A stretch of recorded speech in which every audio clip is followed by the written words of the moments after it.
Welcome to the Army Football Podcast. I'm Sal Interdonato here with my co-host Steven Anderson. We're going to review the Army's 21-17 loss at Tulane and look ahead to the UTEP game coming up Saturday at Mikey Stadium. Steve, how's it going?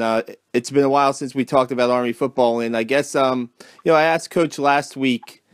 I asked Coach after the game against Tulane if Army let one slip away on Saturday, and he said no, that they really made a lot of mistakes where they weren't sure if that they deserved the win. I mean, just a tough game because they had all the injuries coming in, and they almost left New Orleans with a victory. Yeah, it's letting it slip away and then not deserving to win. I think they go hand in hand. Like we've kind of talked about all season, Sal, is in order for us to win is we got to play Army football, and that's not turning the ball over. That's attacking on offense, and that's swarming on defense. And that last series where that quarterback was just basically, doing the read option and then scrambling.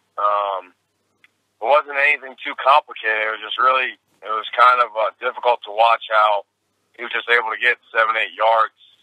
And you kind of feel like you're losing control on that last drive because, you just gained all the momentum scoring the drive before. And, we have a chance, to put it away on defense. One third down stop. I mean, there was multiple third downs. There was a fourth down. So you got to finish there and slipping away or deserving to win.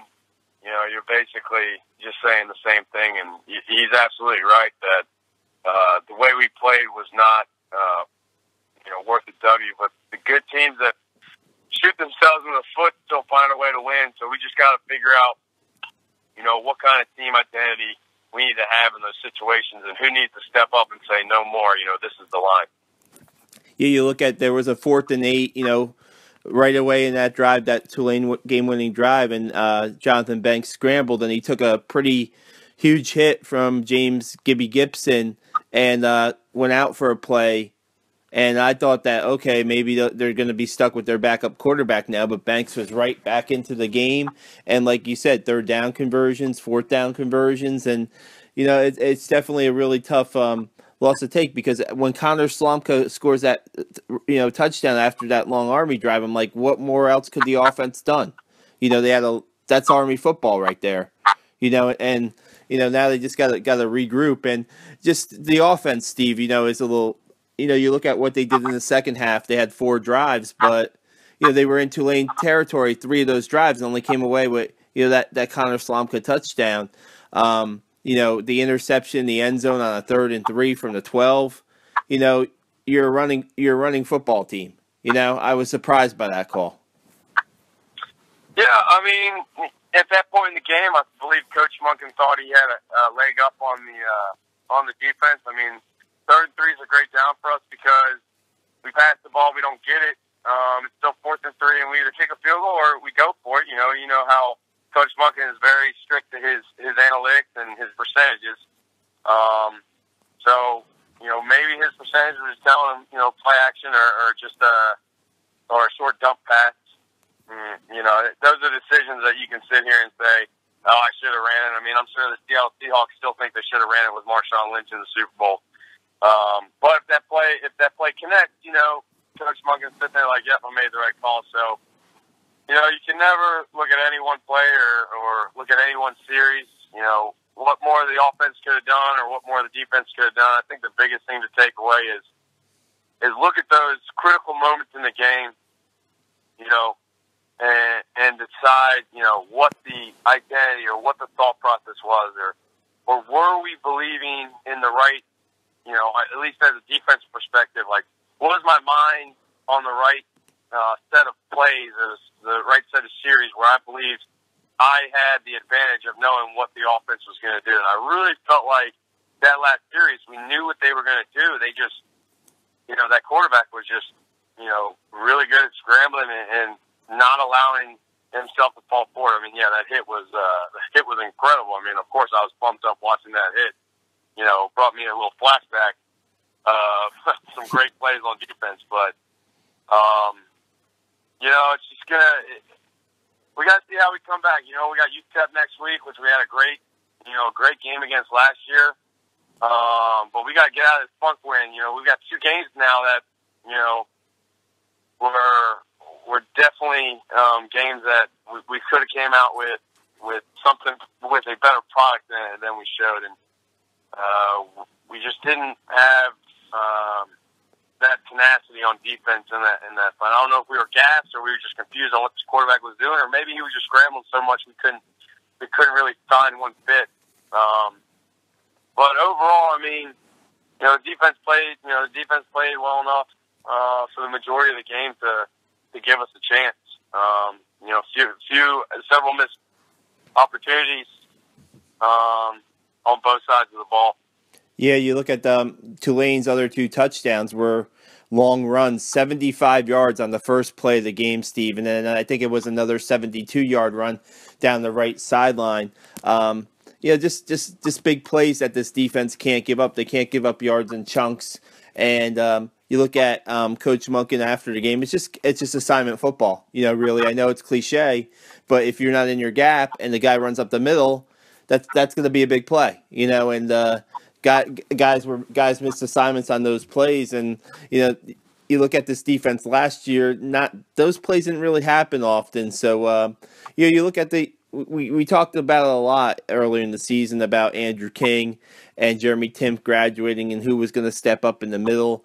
And Cole Christensen's a sophomore. That's his 4th start.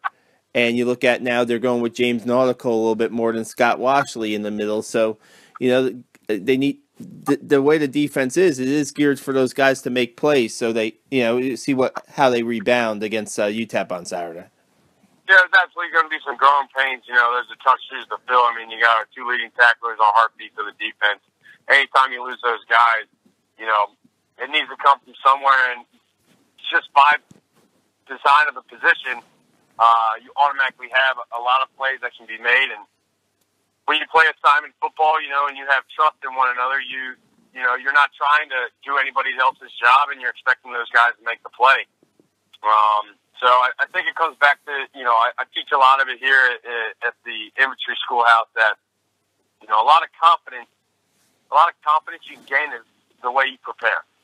And a lot of these guys are going to have to ask themselves if they prepared well enough to be confident in knowing those assignments, and they're going to have to reflect on, what caused them to miss their assignment. What were their eyes reading, and what were their teeth telling them to be out of position, or was it just, the guy across from him made a better play than he was capable of doing? And sometimes that happens. Sometimes, you play against guys that just make a better play than you on that specific play, and there's nothing you can really do about it other than, learn from it. And, again, with these young players, trying to fill these important roles, they just got to get back to preparing for how they can best figure out to get themselves in the right position each and every play. Yeah, you look at, Army played without Darnell Woolfolk, but the fullbacks really stepped up. Andy Davidson had a 100-yard game. Kalen Holt moved the chains. Connor Slomka had the touchdown in the 4th quarter. They played without Ryan England in the secondary. I think that was pretty key because he's the guy who gets them lined up. And I think missing Ryan was really felt against Tulane. They have him listed. They have him listed as a first-team safety. Going into Saturday's game, so we'll have to check on Ryan's condition during the week. And not having John Trainer at slot back, they were banged up a lot. They usually like to funnel in guys at the slots. So that they'll try to get healthy this week to face a UTEP team who's really struggling. They haven't won a game this year. They've lost all their games. They've pretty lost convincingly, and this is definitely a week for Army and Saturday. You can't look ahead of an opponent, but this is a game they have to get, Steve. Yeah, no, this is a must win. On top of that, it's a must execute well early so we can get some guys some more reps. When you're in this position where you're going against a team that's rebuilding and you're going against a team that's trying to find their identity, the biggest thing that the starters can do is execute like, this team is going to be the toughest team they play all year, because once you establish that lead, you can get guys, we can get some more depth, and we can get our guys off the field and get them healthy and get some well-needed rest going into, the following games. So the mentality, the preparation, the intensity for this week all stays the same. Nothing changes. Execution doesn't change. I'm sure Coach Monken and the staff will put together a complete game plan that's going to, set our guys up for success.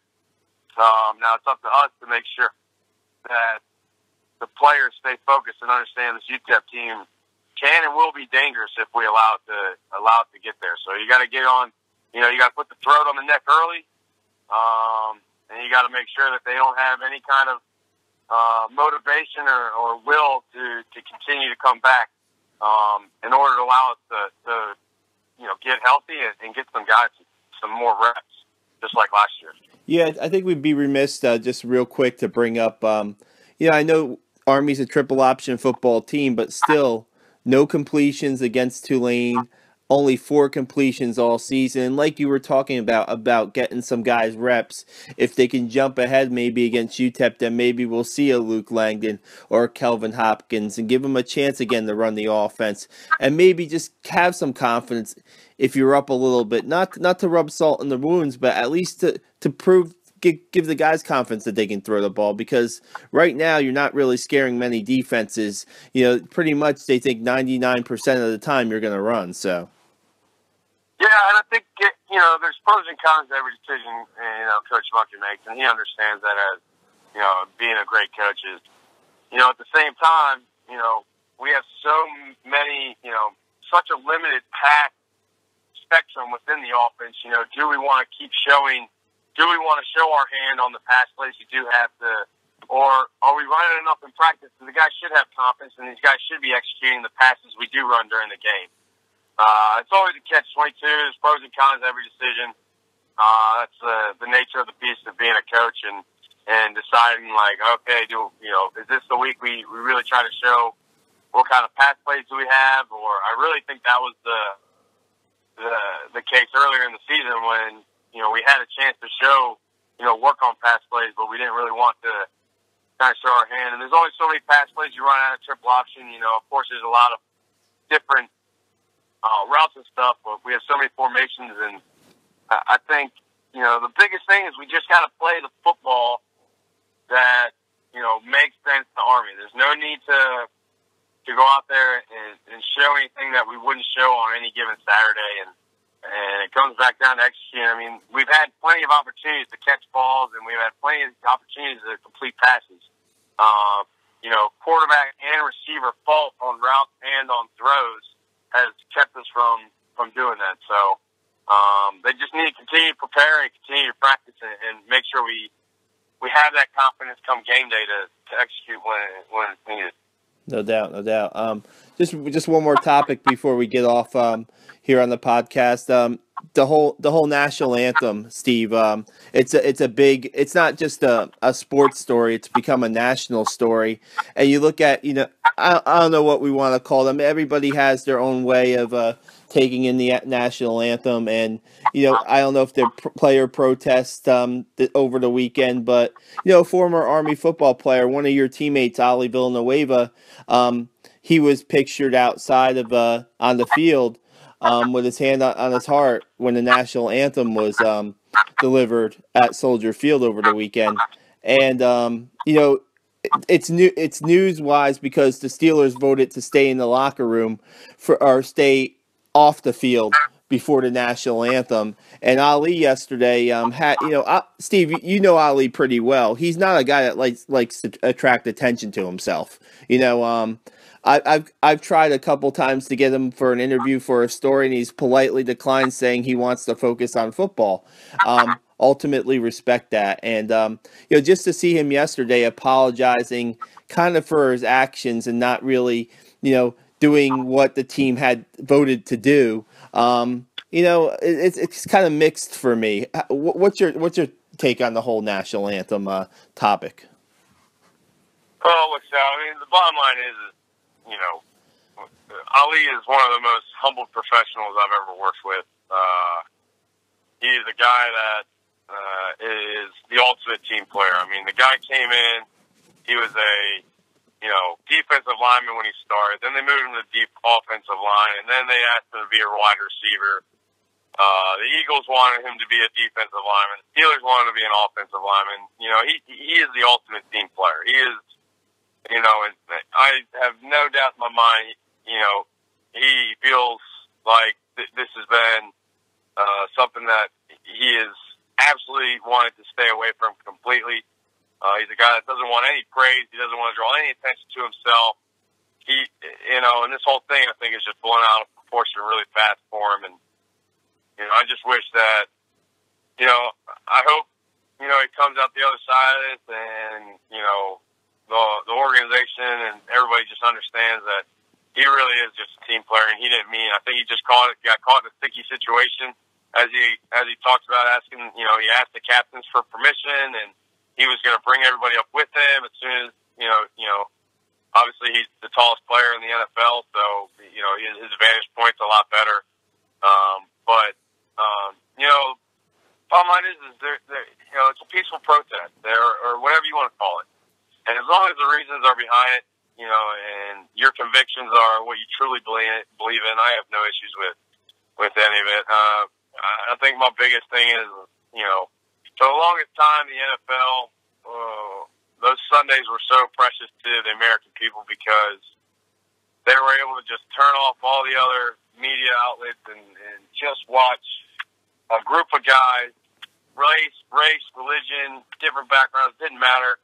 They were the truest form of bringing a team together and fighting for a common victory. And now you see guys standing, and now you bring in the question about, now the teams are separated. And the bottom line is all those guys have the same mission set and the same goals in mind. Those guys are just trying to win football games and try to get, use a platform that they think is best for it. I think we lose a lot of the discussion about, what this is all about the national anthem or the flag and, if it's disrespectful or you're not showing respect to first responders or military. And I think we're just losing the purpose behind it all in the first place. And that's what we need to be talking about and not whether or not these guys have respect for the military. I mean, the bottom line is even if they don't have respect for the military, no one's going to say that publicly. And it's just, it's a situation that the NFL is going to have to work through.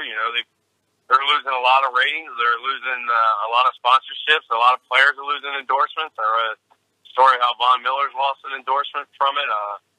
So these guys are going to have to figure out how meaningful this protest or whatever we want to call it is, and just stick to their convictions, man. As long as you're true to yourself and you got a good head on your shoulders and you go about it the right way, I mean, everything usually works out for the best. So I just wish everyone the best of luck in everything they want to fight for because that's what I'm doing. I'm giving my best to fight for what I believe in, and I wouldn't want to take that away from anybody in America. No doubt. You talk about the First Amendment. That's another story for another day, another podcast. But we appreciate your thoughts, Steve. We'll wrap this one up, and next week we'll be talking about Army UTEP and looking ahead to Army's game against Rice. Appreciated another great podcast. Absolutely, beat UTEP.